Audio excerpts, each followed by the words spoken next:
Hello நண்பர்களே, நம்ம தமிழ் சினிமாவில் ஏராளமான ஹீரோயின்கள் இருந்தாலும் சில ஹீரோயின்கள் சில படங்களில் மட்டும் நடித்து ரசிகர்கள் மனதில் சிறப்பாக இடம் பிடித்து பிறகு காணாமல் போய்க் கொண்டிருக்கிறார்கள். இந்த வீடியோவில் அந்த மாதிரியான ஹீரோயின்கள் யாருன்னு நம்ம பார்க்க போறோம்.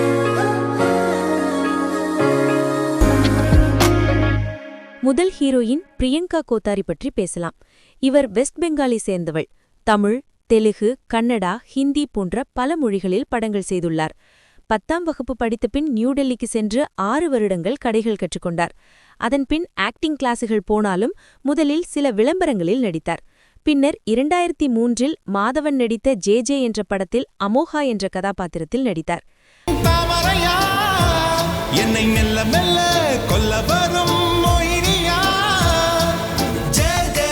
அங்கே அவரின் அழகு, கியூட்டான இன்சென்டன்ஸ் தனம் பாராட்டப்பட்டது. 2005இல் பாலிவுட் படமான சர்க்கார், ஜேம்ஸ் போன்ற படங்களிலும் நடித்தார். ஆனால் அந்த ஹிந்தி படங்கள் வெற்றி பெறவில்லை. பின்னர் சில தெலுங்கு, கன்னட படங்களில் நடித்தார். தமிழில் ஜே படத்திற்கு பிறகு பெரிதும் வாய்ப்புகள் இல்லை. சில சின்ன பாடல் சீக்வன்சஸில் பங்கேற்று 2024இல் உருத்தி படத்தில் இறுதியாக நடித்தார். அடுத்து சேது படத்தில் நடித்த ஹீரோயின் அபிதா பற்றி.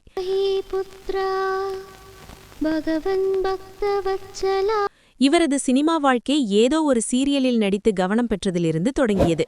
கோகுலம் காலனி வரம் போன்ற சீரியல்களில் நடித்தார்.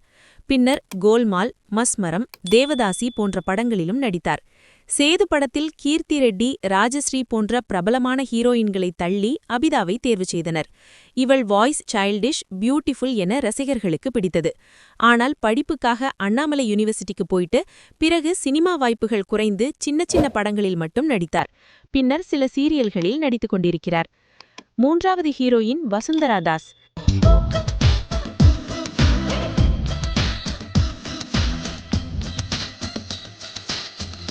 இவர் கர்நாடகாவை சேர்ந்தவர். மேத்தமேட்டிக்ஸ், எக்கனாமிக்ஸ், ஸ்டாட்டிஸ்டிக்ஸ் போன்ற பாடங்களில் கிராஜுவேட்.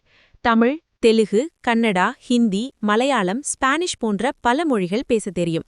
இவரது முதல் பாடல் ஏஆர் ரஹ்மான் இசையில் சக்கலக்கா பேபி பாடல் ஆகும். இந்த பாடலுக்காக பிலிம்பேர் விருதும் பெற்றார். யுவன் சங்கர் ராஜா, ஜி.வி. பிரகாஷ் போன்ற இசை இயக்குநர்களுடன் பல பாடல்கள் பாடியுள்ளார். இவரது பாடல்கள் அவருடைய நடிப்பை விட அதிகமாக பிரபலமானவை. தமிழ் சினிமாவில் 12 படங்களில் நடித்து 2 படம் மட்டுமே தமிழில். கமல்ஹாசனுடன் ஹேராம், அஜித்துடன் சிட்டிசன் படங்களில் நடித்தார். ஆனால் வாய்ப்புகள் குறைவாக இருந்ததால் தெலுங்கு மற்றும் மலையாளம் போன்ற மொழிகளில் அதிக படங்கள் செய்தார். 4வது ஹீரோயின் சிந்து தொலானி. நான் அவனை கல்யாணம் பண்ணிக்கிட்டேன்னா அவன் என்ன சந்தேகப்படவே மாட்டான், என்ன அடிக்க மாட்டான், என்ன திட்ட மாட்டான், என் மேல பாசமா இருப்பான். இவர் மும்பை சேர்ந்தவர். தமிழ், தெலுங்கு, கன்னடா, ஹிந்தி போன்ற மொழிகளில் நடித்துள்ளார். அவருக்கு வட இந்தியாவின் லவ்லி கிரீம் மாடலாகவும் பெயர். தெலுங்கு சினிமாவில் அதிக வெற்றி பெற்றார். தமிழ் சினிமாவில் 2004இல் தனுஷ் படத்தில், பின்னர் சிம்பு படமான மன்மதன், விக்ரம் படமான மஜாவில் நடித்துள்ளார். ஆனால் வாய்ப்புகள் குறைவாக இருந்ததால் 30க்கும் மேற்பட்ட படங்களில் நடித்தாலும் பெரிய வாய்ப்பு கிடைக்கவில்லை. 5வது ஹீரோயின் சாக்ஷி சிவானந்த்.